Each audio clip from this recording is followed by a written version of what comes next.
Before we get started, I just want to make a quick note. In this episode, I make um, the mistake of calling Matt Healy's record label the label that the Japanese house is on.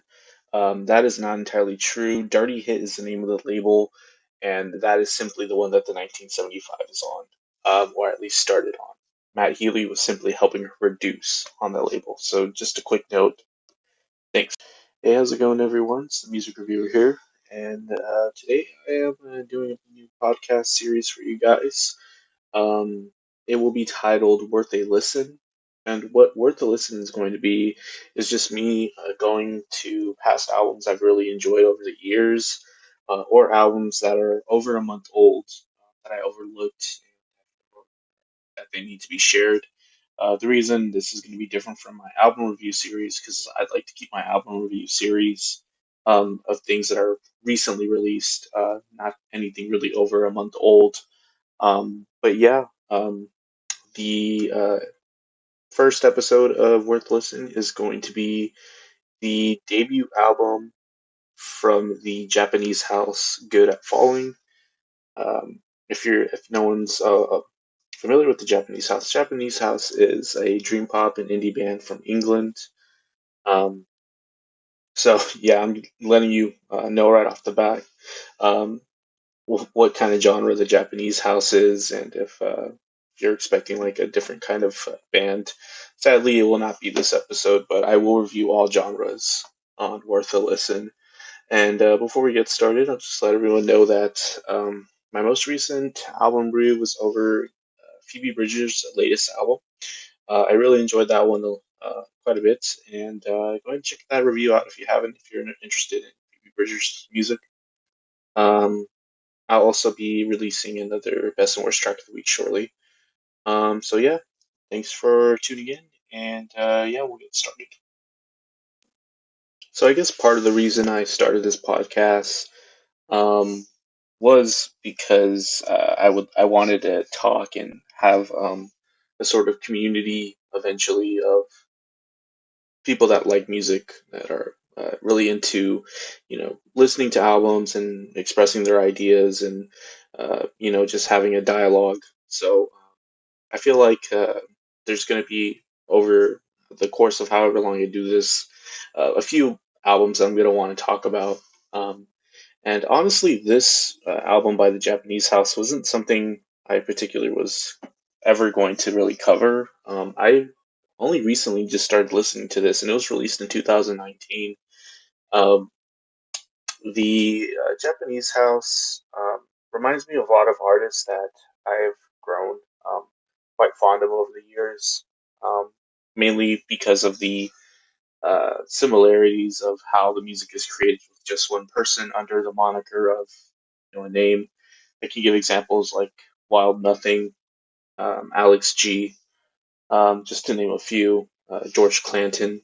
So I don't know why I didn't check out this band's music earlier, and that's because I was actually told of this band several years ago. I think around 2016 or 2017. I think 2016. I had a friend that went to a 1975 show, and she said, "Hey, the opening band was actually really good. I think you'll listen. I think you'll like them." And that's when I was first introduced to Japanese house.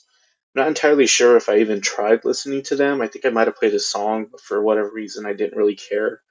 Um, Obviously, back then there was no debut album, so for whatever reason, I think on YouTube suggestions, sometimes I get introduced to bands that way, and YouTube is surprisingly really well at doing that. When I click on an artist that just pops up randomly on recommended, most of the time I think it's something I would actually like. Well, one day there was a music video for Japanese House, and I was like, wow, I feel like this is pretty good. But yeah, not to elongate the introduction here. But yeah, the Japanese House is the primary solo project of the musician Amber Bain of England. She is the primary vocalist, instrumentalist. I think she also produces a little bit. Um, I think she possibly does everything except drums. I only say that because on Wikipedia it doesn't list her as a drummer. Um, she was discovered in 2012 by Matt Healy of 1975, which spurred the creation of the Japanese house. I think uh, the idea was that she was a good enough artist that he wanted to produce and release her music on his record label. That spurred the creation of the Japanese house. And she released a single called Still shortly after that and rose to prominence and became a success, at least in England, because it got played on one of Zane Lowe's shows on the BBC, which, I mean, that's a great way to get noticed. Obviously, with that being one of the bigger radio stations, the only big radio station in England. But the other interesting thing is that when the Japanese house was coming around, there was really no big, I guess, marketing or promotion around the looks of the artist. So some people did speculate that this was Matt Healy's solo project because of the vocals sounding androgynous. Personally, I don't think that's something I believe. To me, the vocals don't make me think it's a male singing, but maybe at the time it was something that people were speculating because of Matt Healy's sudden prominence in 1975 and that being on his record label. But nonetheless, Japanese House did release finally their debut album after releasing, I think, some singles and an EP in 2019 titled Good at Falling. So going into this album, I think I only really know two songs, one of which on the album titled Lilo, and then one that didn't make it on the album, Something Has to Change. I think in particular, the track Something Has to Change did catch my ear, and it caused me to listen to more. And I was pleasantly surprised immediately with the aesthetic, production, the sounds on this album, the performances. It's all very tasteful in many parts. It gives me a lot of, I guess, vibes and similarity. It gives me vibes of similarity to albums that I've enjoyed in the past, um, such as maybe Nocturne by Wild Nothing. Um, Probably others I can't even think of right now. Kind of In Rainbows by Radiohead might be one too.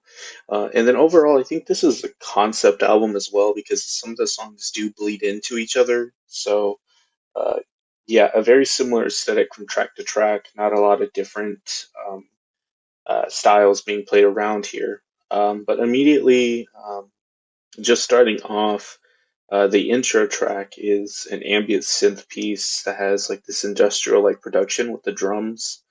Uh, this vocal delivery on this short track here does actually sound a lot like Matt Healy from the 1975.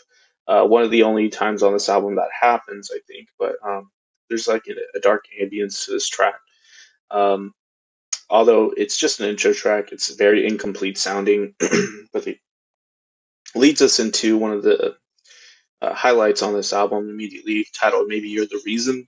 This one has like a nice bright synth that's reminiscent of the 80s with these nice warm bass tones that fill the chorus really well.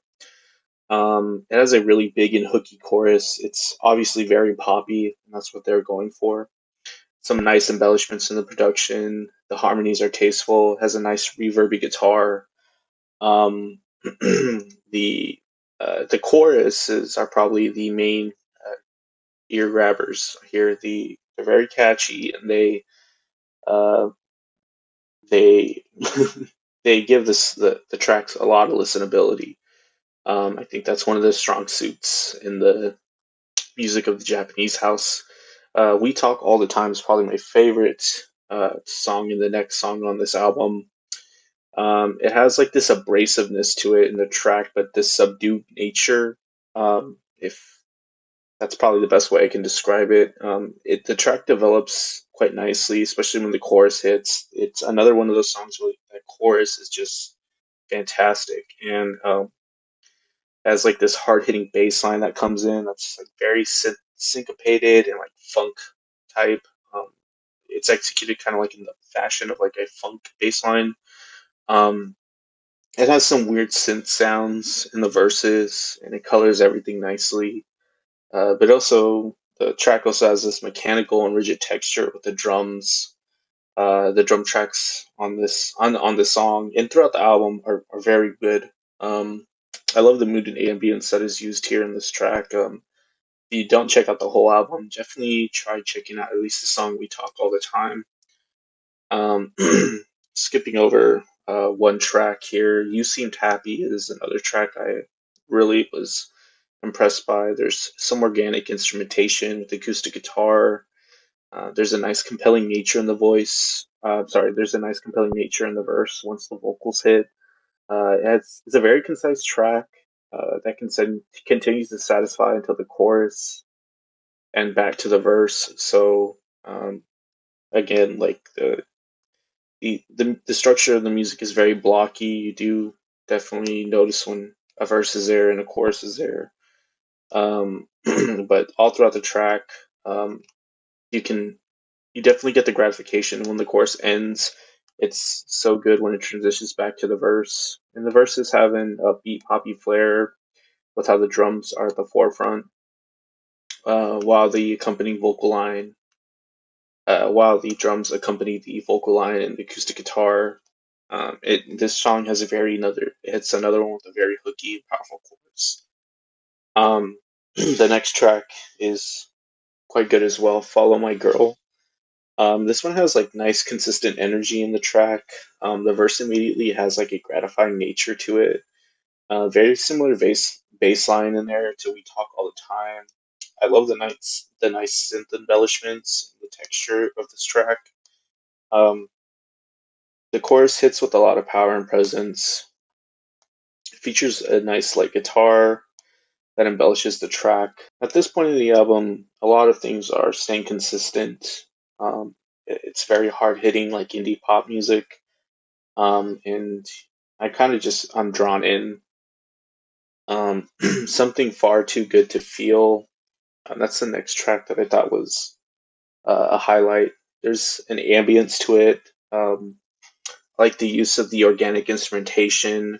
It has like these haunting vocals that are layered with rich harmonies. The track develops to like a bigger sound with a driving bass line, big drums. There's lots of tension that builds up in the pre-chorus that feature these vocal lines that ascend with like, these bright synth lines. I think this track was probably very overlooked by me upon initial listen. Um, and then we skip over Lilo, which is another great track, but I think the track following that, "Everyone Hates Me," is one of the magical points on this album. It kind of starts with like these stripped back piano and vocals, but then it quickly turns into like this trippy sound with these tastefully manipulated vocals. It has like a daunting mood to it, and a lovely accompanying bass synth to it. It has like this nice sonic texture. It's like really big and dark, especially in the chorus. It sounds distorted and emotional. You can really hear like the power of the, I guess, performance, even with it being so distorted. We skip over a couple more tracks. I feel like maybe there's a weak point in the album. It happens here, uh, but I guess I'll point out "Far Away" featuring Matt Healy. He's on this album. It has like these reverby instrumentals and synths. You can definitely hear Matt Healy's harmonization in here, and it's very reminiscent of like an '80s ballad song. There's some like interesting melodic choices in here. It wasn't my favorite track on the album, but definitely one of the more interesting ones. And then the album ends with a very interesting take on one of the band's earlier tracks, "I Saw You in a Dream," which is probably one of my favorite songs by this band. But this version is more of a stripped down and ambient track. There's like a slidey organ and guitar in there. It gives it like this dream country aesthetic and flair. Um, in this version, the vocal line is a little bit more emotional and colorful. Um, the organ instrumentation that's used in there is nice as well. And yeah, that takes us to the end of the album. It's not the longest album in the world, but I thought it was a very solid debut album by this project, the Japanese House. Um, with uh, my takeaways from it is that it's something that could be perhaps overlooked, and I feel like it could possibly be overlooked by many other people as well. If you like a dream pop or indie synth pop, bands like um, Beach House, Churches,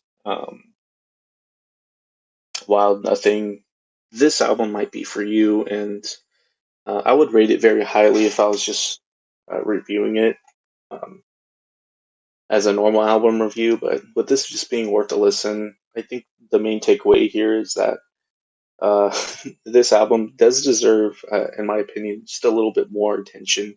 With it being a year old, probably not going to happen, but makes me excited to see what else the band can do, or just really what's up the sleeves of Miss Amber Bain. And yeah, um, don't know when I'll do another worth a listen, but yeah, this album did please me, and I think it will please many more listeners. So if you made it to the end, thanks for joining me. I'm Josh. I'm the music reviewer, and I'll see you guys later.